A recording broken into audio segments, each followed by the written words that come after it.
সমস্যার সমাধান করে থাকেন। আমি আকিলা ফারজানা, আমি একজন গৃহিণী। আমরা ভালোবেসে বিয়ে করেছিলাম। বিয়ের পর 2 বছর আমরা খুব সুখে শান্তিতেই ছিলাম, কিন্তু হঠাৎ বুঝতে পারলাম আমার স্বামী তার অফিসের কলিগের সাথে পরকীয়ায় জুড়ে পড়েছিল। সে বাড়িতে ঠিকমতো আসতো না এবং আমার সাথে খারাপ ব্যবহার করতো এর কথা, এবং তার কাছ থেকে তদবির গ্রহণ করি।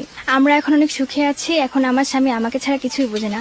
এই জন্য আমি হুজুরের কাছে তাকে ধন্যবাদ দিতে আসি। আমি মোহাম্মদ ওহিদুজ্জামান হুজুরের তদবিরে সৌদি আরবে থাইল্যান্ডি লটারিতে বিজয়ী হয়েছি, যার ওসিলায় আমার অন্ধকার জীবন আলোকিত হয়েছে। সে মহান সাধককে জানাই বিনম্র শ্রদ্ধা। আমি নদী আক্তার যারা হুজুরের তদবিরে মিনিট পর ফুল এপিসোড শুরু হবে। আপনারা তাড়াতাড়ি একটা ফলো এবং শেয়ার দিয়ে রাখুন।